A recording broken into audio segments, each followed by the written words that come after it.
This is the 26th broadcast in the series America Looks Abroad, presented by the officers and staff members of the Foreign Policy Association. This nonpartisan organization, open to all who are interested in American foreign policy, offers accurate information on current world events. In the world of today, foreign affairs are your affairs. Mrs. Vera Michelis Dean, authority on European affairs, will speak today in place of Mr. James F. Green, originally scheduled for this time. The fate not only of Europe, but of the whole world hinges on the outcome of Germany's invasion of Holland and Belgium. Mrs. Dean will discuss the question, can Hitler win the war this year? Mrs. Dean. Good afternoon. With the invasion of Luxembourg, Holland, and Belgium, Germany, after 8 months of war, has come to grips with France and Britain. The bloody conflict, now raging on the Western Front, may not, as Hitler declared to his troops, decide the fate of Germany for the next 1,000 years, but on its outcome hangs the immediate fate both of Europe and of the world. In his lightning attack on the Low Countries, Hitler has gambled Germany's entire resources of manpower and raw materials on a chance of winning the war this year, before the Allied blockade has undermined German economy. It had always been assumed by the Allies that Germany would attack Holland and Belgium only as a measure of last resort. First, because such an invasion was bound to shock public opinion in the United States. Second, because it involves large-scale expenditure of lives and essential raw materials, notably oil. And third, because such an invasion breaks the deadlock on the Western Front and enables the Allies to engage German forces in a familiar theater of war close to their own bases. The fact that Hitler struck at the Low Countries now, without waiting to consolidate the bases he had just acquired in Norway, would indicate that he feels under economic pressure to end the war as quickly as possible, regardless of cost. Germany is seeking to accomplish 2 principal objectives. It wants to obtain bases close to Britain, from which it could launch air raids and landing expeditions, and it wants to turn France's Maginot Line. During the last war, Germany occupied all of Belgium and established submarine bases along the Belgian coast. Today, it hopes to establish bases not only in Belgium, but also in Holland, some of whose ports, notably Rotterdam, are less than 200 miles by air from Britain. In their surprise invasion of the Low Countries, the Germans have once more displayed striking ingenuity, excellent coordination, and amazing attention to detail. The use of unorthodox methods like the landing of parachute troops behind the enemy's lines, disguised in Dutch and Allied uniforms, attempts to utilize so-called fifth columns of German residents to guide the movements of Nazi troops, mysterious references to the use of a new weapon reported to render the occupants of fortifications entirely helpless. These and other methods are intended to disrupt the morale of the Low Countries, confuse their general staffs and populations, circumvent their defenses, and break their resistance. This invasion, unlike that of Norway, did not catch Belgium and Holland unprepared. The 2 Low Countries were determined to preserve their neutrality, but they had taken many precautions against the danger of a sudden German thrust. Belgium has a stronger system of fortifications than in 1914 and a well-trained army which could muster 800,000 men. Holland, which has not been invaded since 1810, has a less well-trained army of 400,000 and a complicated system of water defenses. By landing parachute troops behind the Dutch and Belgian lines, the Germans hope to avoid the necessity of having to break through the fortifications and flooded areas of the Low Countries and to outflank their allies.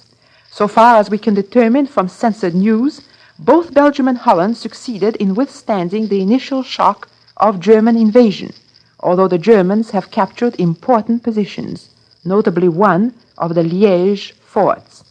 Their determined resistance gave France and Britain sufficient time to bring men and material into positions determined in advance by the Allied general staffs.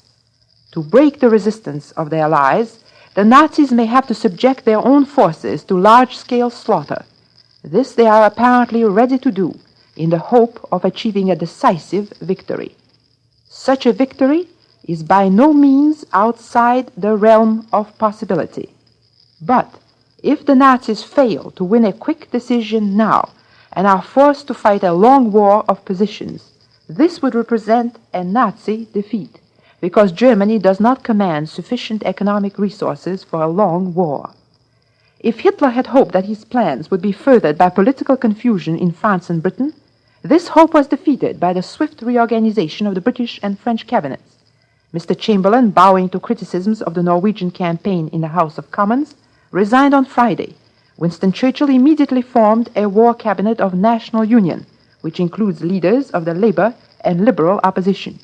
In a less drastic reshuffle, the French Premier, Paul Reynaud, broadened his cabinet, which already included radical socialists and socialists, by adding 2 leaders of the right.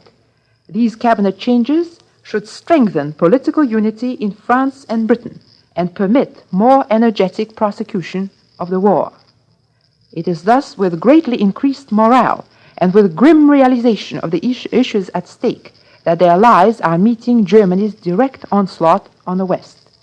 Their chief weakness lies not in morale, nor in their preparations for land warfare, where the French army is expected to display its traditional courage and striking power, nor in their vast economic resources, now strengthened by the resources of Holland and Belgium. The chief weakness of the Allies lies in the fact, acknowledged last week by Winston Churchill, that they have not yet achieved equality with Germany, either in the number of airplanes now at their disposal, nor in the rate of airplane production. The Allies may therefore be forced to remain on the defensive. True, the question whether air power alone can prove decisive has not yet been answered in the affirmative. The German campaigns in Poland and Norway give no real clue to the situation in the Western countries, which command far better anti-aircraft defenses. But meanwhile, the fact remains that the Nazis enjoy superiority in the air, and whatever the outcome of the struggle, are in a position to wreak incalculable havoc on the Low Countries and on the Allies. The crucial necessity for the Allies of promptly increasing the number of their airplanes confronts the United States with an immediate decision of far-reaching importance. The United States is the only great industrial power outside the area of conflict which can furnish airplanes to the Allies. But even the United States has not caught up with the reported rate of German production.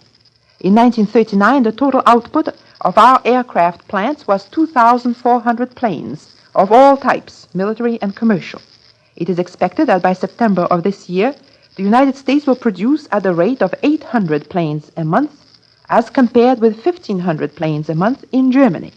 On May 1, before the invasion of the Low Countries, France and Britain had on order here approximately 3,000 military airplanes, and it is now reported that they may order 2,000 additional planes at once, bringing their total orders to 5,000. Can our aircraft factories fill these orders promptly? Estimates of the potential capacity of our aircraft industry vary widely. The most realistic estimate is that our total production will be at the rate of 10,000 planes a year by September 1940. At present, deliveries of planes already contracted for are being made at from 6 to 8 months after the contract date. It would thus appear that actual deliveries during the next 6 months, which may prove crucial for the Allies, will not run much over 3,000 planes. The Allies, however, could obtain additional planes if the War and Navy departments agree to release planes they now have on order in our factories for the Army and Navy. This is entirely possible under a new policy which went into effect on March 25. This policy permits release of airplanes at the discretion of the War and Navy departments on recommendation of the Joint Aeronautical Board. Such action, unlike 2 other measures now under discussion in Washington, would not require authorization by Congress. The 2 other measures discussed in Washington are the grant of credits to the Allies, who must now pay cash for all their purchases here, and permission for American ships to carry airplanes and other war material to Allied ports. Both of these, as you know, are at present prohibited by the Neutrality Act. It is not expected that any action on these 2 measures could be taken until the next session of Congress. Meanwhile, the United States is confronted with grave decisions in other areas. The moment Holland was invaded, the governments of the Dutch East and West Indies declared war on Germany, interned German citizens, and seized German ships in their ports. The Dutch East Indies are strategic islands in the Far East, rich in tin and rubber, two essential war materials which the United States is now seeking to stock up. In April, in answer to a Japanese trial balloon regarding the future of these islands should Holland be invaded, Secretary Hull issued a strong warning that the United States favors maintenance of the status quo in the Dutch East Indies. Apparently, to reinforce this warning, Washington announced last week that our fleet will remain in the Pacific, probably based on Hawaii. The showdown in Europe now raises the question whether the small naval forces we maintain in the Atlantic will have to be strengthened in the near future. This would tend to reduce our strength in the Pacific and make more hazardous the use of our fleet in Far Eastern waters, should Japan choose this moment to make a thrust at the Dutch East Indies. Mr. Hull has also indicated that this country is consulting other American republics regarding possible repercussions of Holland's invasion on the status of its possessions in this hemisphere, the most important of which are Curaçao and Dutch Guiana. The issue here is that if Germany succeeds in conquering Holland, it may lay claim to Dutch possessions in this hemisphere. Allied troops have already landed in the Dutch West Indies islands of Curaçao and Aruba, which are rich in oil and lie 750 miles from the Panama Canal, and the United States has declared it does not regard this action as infringement of the Monroe Doctrine. The various problems already raised for the United States by Germany's onslaught in the West reveal the fallacy of thinking that this country, merely by proclaiming its neutrality, can insulate itself against the effects of war in Europe. There is room for legitimate difference of opinion as to the course this country should pursue under the circumstances, but it would be a dangerous self-deception to believe that it makes no difference to the United States who wins the war in Europe. It does make a fundamental difference to us whether the Allies, whatever their past mistakes, remain in control of Europe's Atlantic seaboard, or succumb to the rule of Nazi Germany, which plans domination not only of Europe, but of the world. Here, as in all contingencies of life, there is a choice to be made, a decision to be reached, and it must be hoped that discussion of our future course will be unmarred by considerations of party politics. Our indignation against Germany's invasion of the Low Countries should not blind us to the fact that after the First World War, Germany had certain legitimate grievances, which, if satisfied before Hitler's rise to power, might not have assumed the monstrous form they are taking today. But neither should our attempt at objectivity blind us to the fact that the issues at stake in Europe concern us as much as they concerned those neutrals of yesterday, Norway, Belgium, and Holland.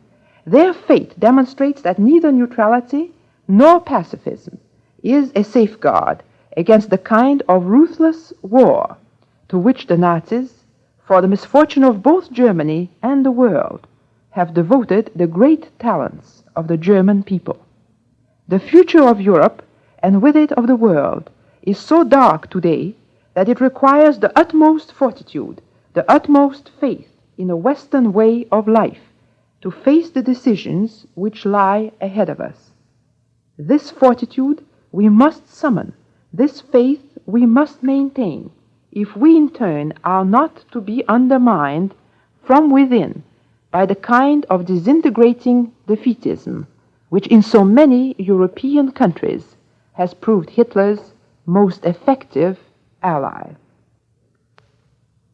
Mrs. Vera Michelis Dean, Director of the Research Department of the Foreign Policy Association, was today's speaker in the America Looks Abroad series.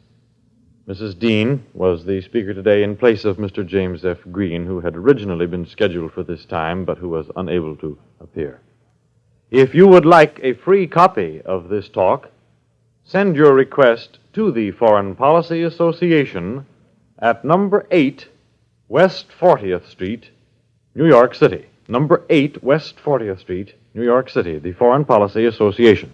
And we invite you to tune in next Sunday to hear another speaker in the America Looks Abroad series. This is the National Broadcasting Company.